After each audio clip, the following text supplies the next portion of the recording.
and confirmed by fusion researcher Richard Holt, who maintains a list of amateur scientists who have achieved fusion at home.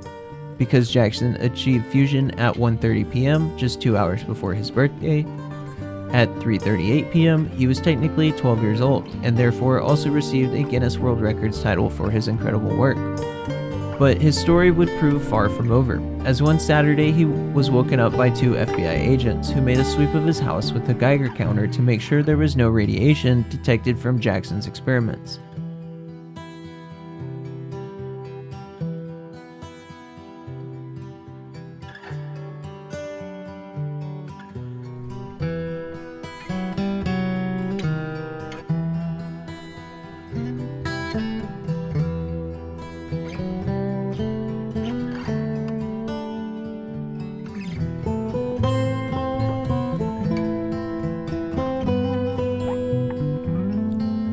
Hey, welcome to Inspired Earth. I hope you guys are having a great day.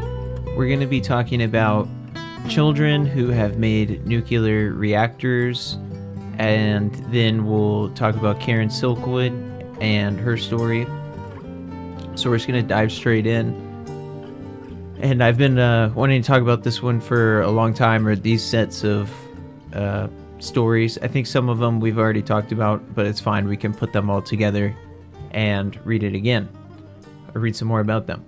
And to start off, I think I have 3 kids, maybe 4, I think 3.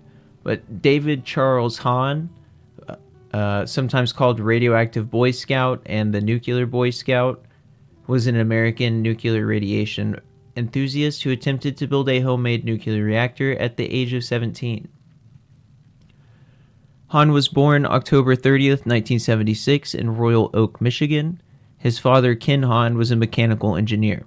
His mother, Patty Hahn, suffered from alcoholism and was diagnosed with depression and schizophrenia, and sent to the mental hospital when David was 4. His parents divorced when he was 9, and his father gained custody. He had a stepmother, Kathy Missig, and stepsister, Christina, after his father remarried. David's step-grandfather, John Sims, gave the Golden Book of Chemistry experiments and encouraged his experiments in chemistry and science. David mowed other people's lawns to help fund his experiments. With one experiment, he created chloroform, and as the book encouraged him to sniff the chemical, he did so and was passed out for more than an hour, according to his recollection, which seems incredibly dangerous. I can't believe they would recommend somebody to do that. That's crazy. David also loved to build fireworks and model rockets, which he altered with his own designs. As the experiments at home were becoming a problem, increasingly dangerous, David was encouraged by his father to join the Boy Scouts to provide discipline and distraction from his scientific endeavors. He was fascinated by chemistry and also attempted amateur chemistry stuff, and it talks about and he tried to collect samples of every element on the periodic table, including radioactive ones. He later received a merit badge in atomic energy and became fascinated with the idea of creating a breeder in his home.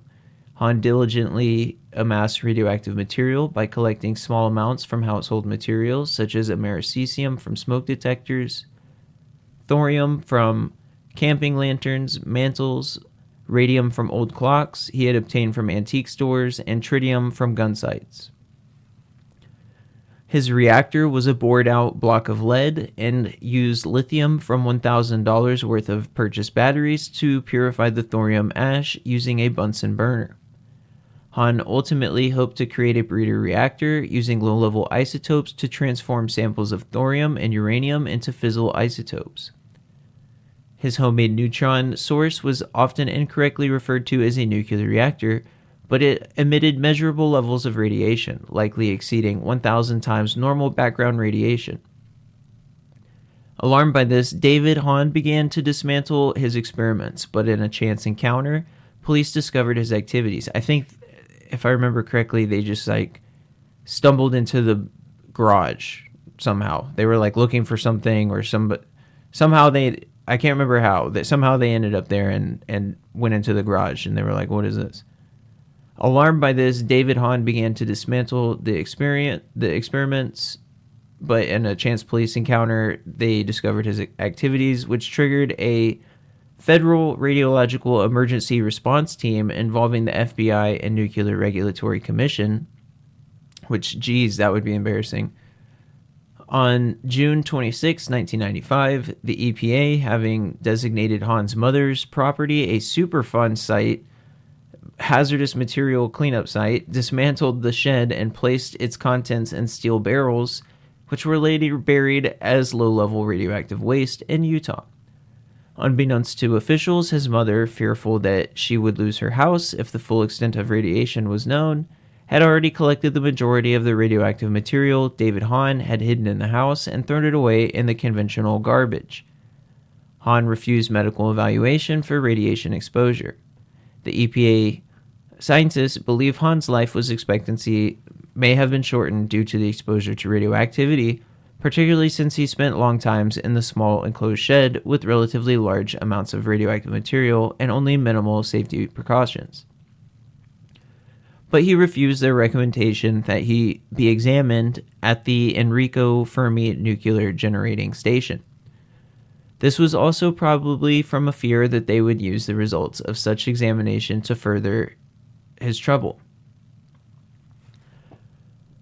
Hahn became depressed after the scandal, a problem exacerbated by the breakup by his then-girlfriend and suicide of his mother in 1996. While he did graduate from high school, he lacked any direction plans thereafter. His father and stepmother first encouraged him to attend Macomb Community College. He enrolled in metallurgy. Eventually, he was encouraged to join the military. He enlisted in the Navy and assigned a nuclear power aircraft carrier, the USS Enterprise, as an undesignated seaman, pay grade E3. After a 4-year tour, he achieved interior communications specialist with the rank of petty officer, 3rd class, pay grade E4. After his time on the USS Enterprise, Hahn enlisted in the Marine Corps and stationed in North Carolina. He eventually received the rank of Lance Corporal and was honorably discharged on medical grounds and returned to Michigan. FBI investigation. On April 23, 2007, the FBI received a lead regarding Hahn's alleged possession of a second neutron source in his freezer. Contacted via telephone, Hahn insisted that he was not in possession of radioactive material.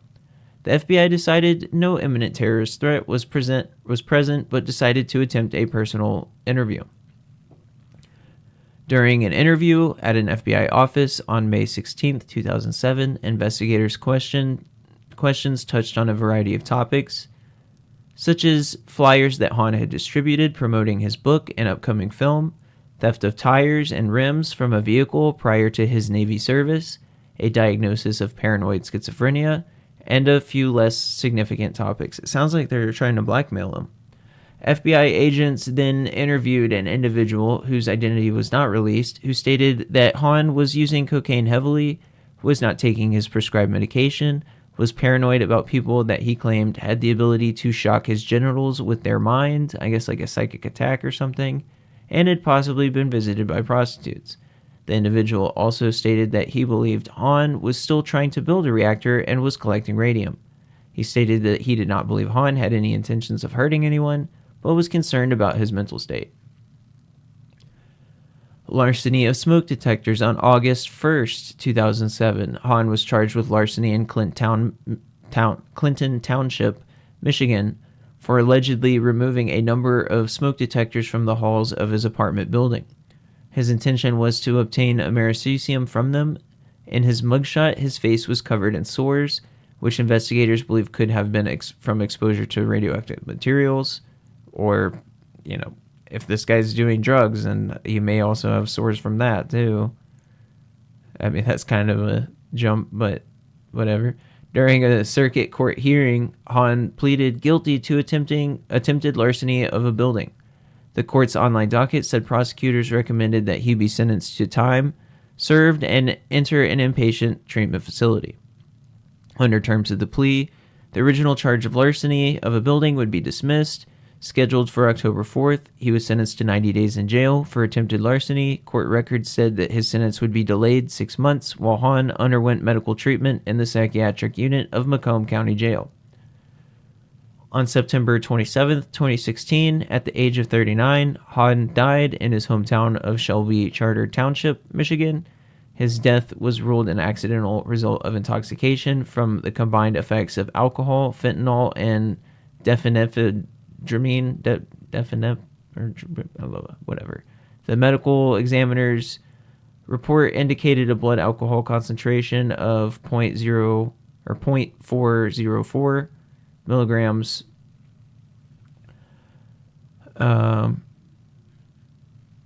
So yeah, then it says that there was like a bunch of shows and books and stuff written with him as in mind. So now we'll move on. That's like the original one. It's kind of an infamous story because he kind of had a bad reaction, but it's, he was like a genius. I think it also kind of shows the link between sometimes some of these child prodigies also suffer from mental illness.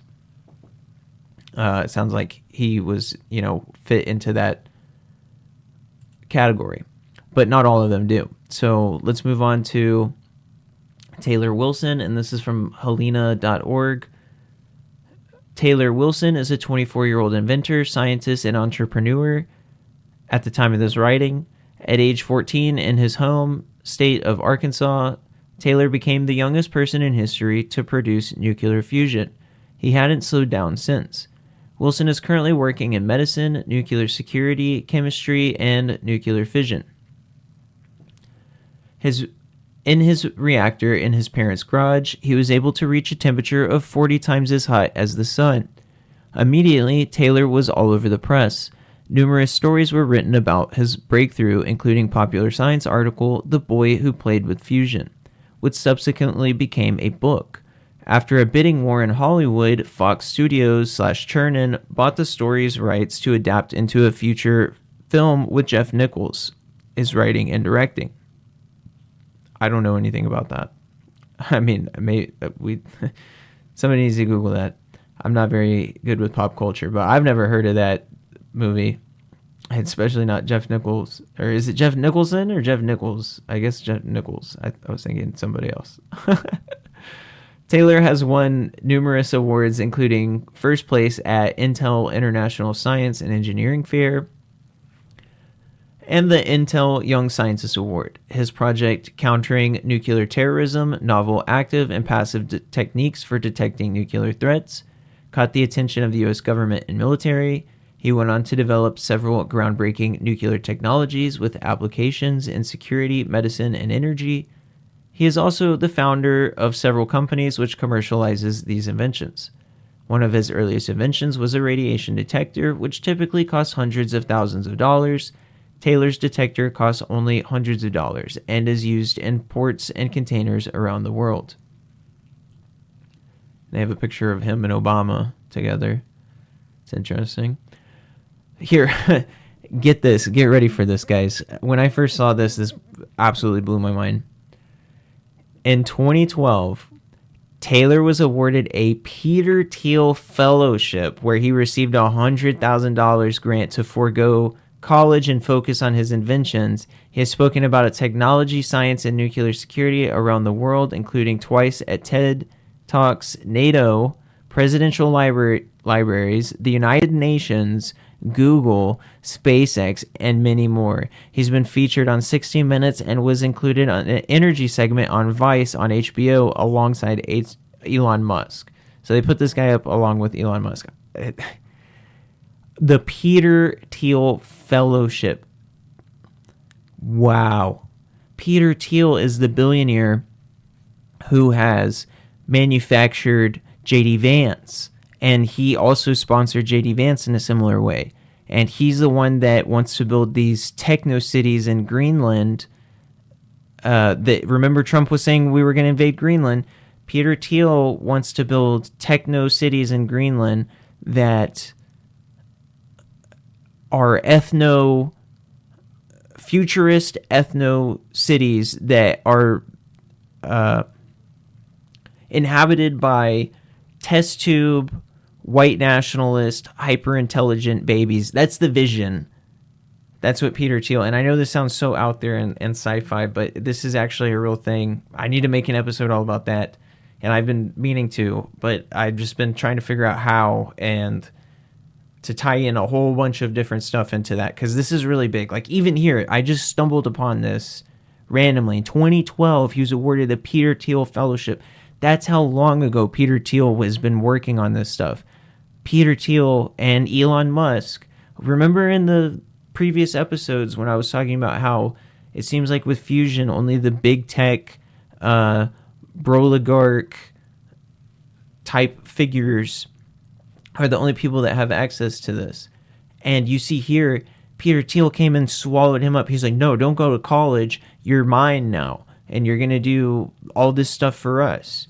And the kid is just a kid. He doesn't know. Nobody knew who Peter Thiel was back then. At least I didn't. I mean, I'm sure there were some people, but at least Peter Thiel's starting to be exposed now. But he's one of the people behind Palantir that's trying to make stablecoin, working with the CIA, that's involved with J.D. Vance, that wants to do all this ethnic cleansing and wants to go into like fiefdoms and smaller city-states, going back to city-states and tech, like that are highly specialized and technological, that can withstand climate change. It's just very out there stuff, but they're racist type people. And these are the people who are in charge of all of our big tech. And also probably the people that are looking at all of this ET technology or this like behind the scenes technology as well. They're starting to get this stuff. And that's the plan. But this, when I stumbled upon this Peter Thiel thing, dude, that blew my mind. Absolutely crazy. If you don't know about this guy, you need to know more about him. Absolutely bizarre. Just, you can't make this stuff up. But, so let's keep on reading. Currently, Taylor is building a small nuclear fission reactor that has the potential to fundamentally disrupt the energy landscape. With a passion for the history of science and technology, Taylor's mission is to inspire a new generation of scientists and engineers to dream big and use technology to make the world a better place. And this is like an old article. It's like a 10-year-old article, at least. Absolutely insane. Imagine if we actually would have had a world that did that. And instead they just trapped this kid, I bet. And like, I'm sure he does a lot, and they also gave him a lot of money to where he can do stuff, but ideologically, he's working for them. He's working for the dark side, and he doesn't even know it, I don't think. Or may have some clue. I'm not sure. But this is 2013, so let's listen to a little bit of this guy, and I have to speed it up to try to avoid copyright. So let's listen to this for a little bit. It's going to be pretty short. Oh, well, you launch this thing and it's radioactive into space, and what about accidents? But we launched plutonium batteries all the time. Everybody was really excited about Curiosity, and that had this big plutonium battery on board that has plutonium-238, which actually has a higher specific activity than the low-enriched uranium fuel of these molten salt reactors, which means that the effects would be negligible because you launch it cold, and when it gets into space is where you actually activate this reactor. So I'm really excited. I think that I've designed this reactor here that can be an innovative source of energy, provide power for all kinds of neat scientific applications, and I'm really prepared to do this. I graduated high school in May, and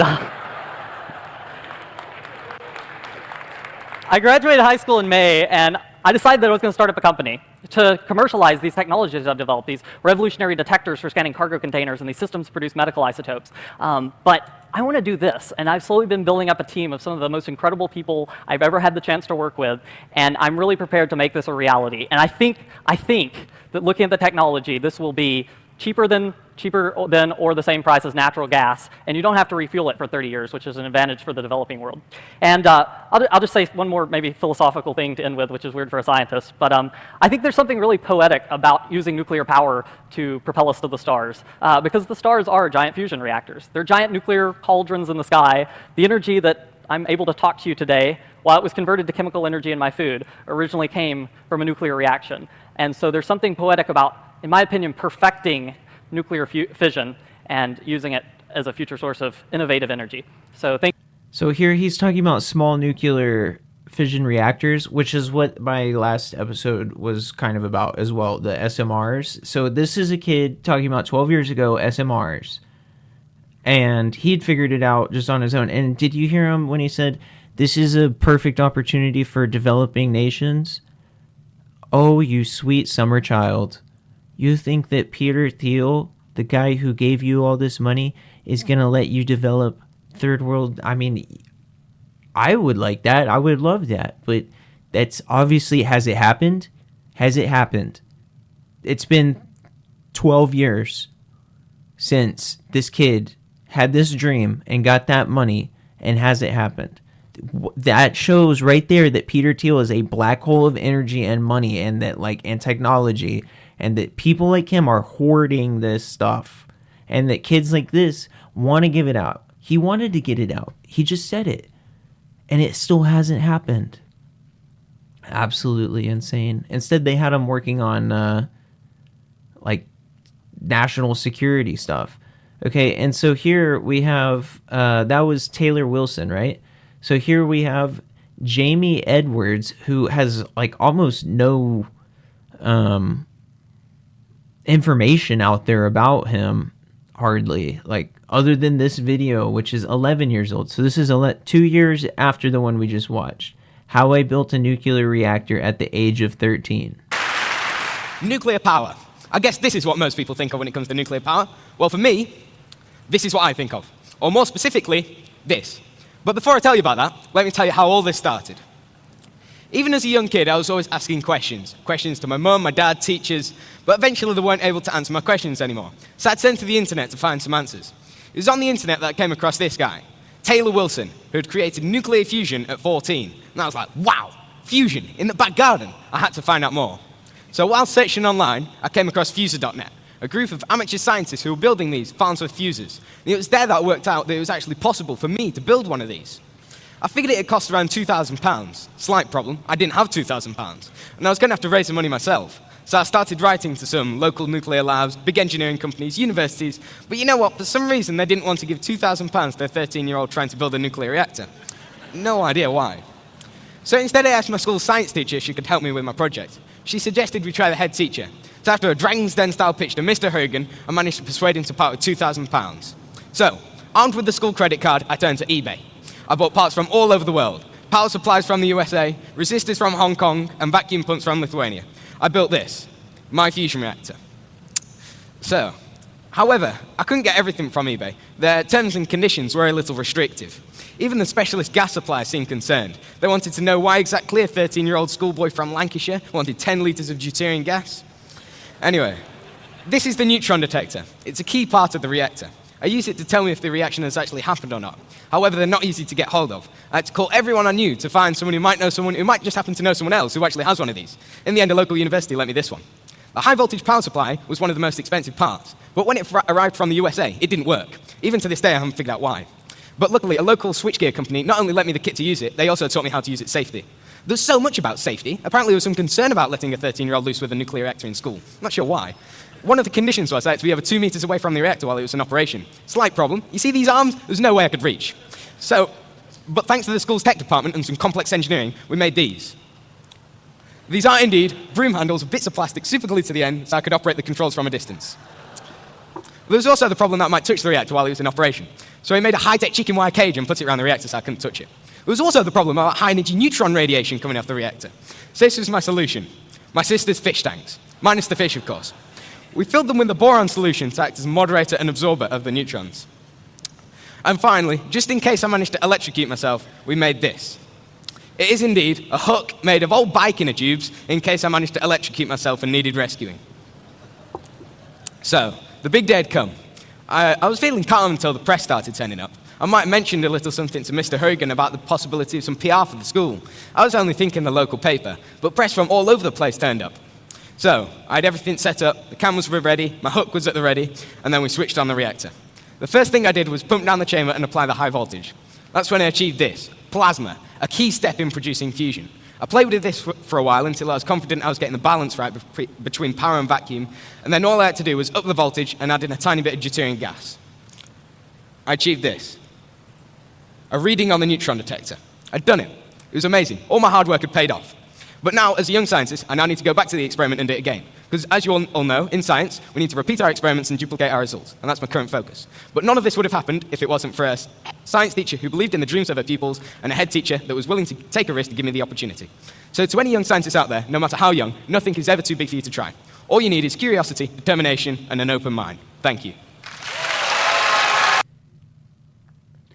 So he got inspired by the last guy we just watched. So this is like a chain of inspiration, which is pretty fascinating. Here we have The Guardian, which is a 10-year-old article. Jamie Edwards made history when he built a working nuclear fusion reactor at home. This was pretty hard to find. I had to... I don't know why I had to dig so hard to find this. He said that the moment came on March 5th last year when Jamie Edwards, then 13, flicked the switch and waited with a bated breath. Seeing the purple glow was the best part. As the neutron detector confirmed it, Edward knew he'd become the world's youngest fusioneer. What I've done, it's the exact same process that happens on the sun.